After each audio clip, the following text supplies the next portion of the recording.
Charlie sprawled out on the grass to watch the clouds float by. A giraffe, 2 hippos hugging, and a birdie trying to fly. When I share about my book, then obviously there's a message tied into overcoming a particular challenge and having hope in that.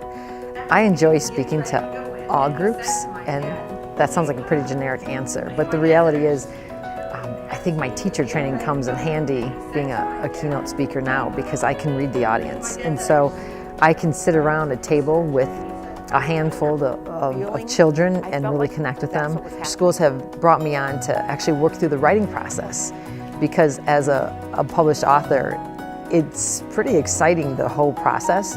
So sometimes in my workshops, I do writers' workshops that help people figure out how to get their ideas out, for one, and secondly, like how to even begin if you think you have a book that you want to have published. I have worked Victoria's book into our library lessons last week as a promotion for her visit this week. The students have all been excited about meeting her. Having Vicky here and seeing how the students have interacted with her and she's interacted with them has been a blessing.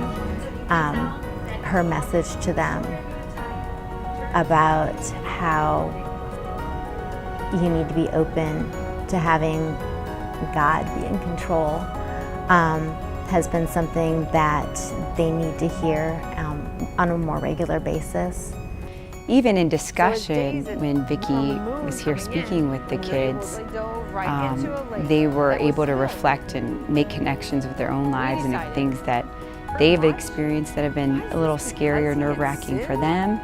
And I think they could associate with the idea of going through something fearful and how that was overcome through their faith.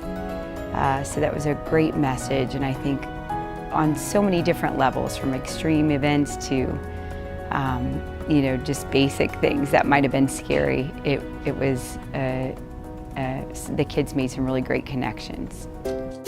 Kids really had some positive responses. They loved the marshmallow part of the story, so that was one of their favorites. Being a second grade teacher, that was circulating the second grade room quite a bit. So good experience overall. The kids really enjoyed it. I remember after I wrote my book, my publisher said, you have to have a tagline, you have to have a tagline. Keep it simple, keep it simple. And I remember without hesitation I said, have hope. The whole point of our lives is that through Christ we have hope. And no matter what, even when it seems unbearable, there's hope. She does connect to the students and the teachers in her writing and her discussions, and it was a wonderful experience for our students and staff. This experience, having Vicky as an author to come and visit our school, was a really great experience. The entire staff, the kids, the students really enjoyed her connections with them, speaking with them, and the things she had to share. The message that she sent was just a great message. The book was a fabulous book, and it was just a wonderful experience. So I definitely recommend having her come to visit your school, or as for us, we had a great time. So glad to have her. Definitely recommend her to anyone.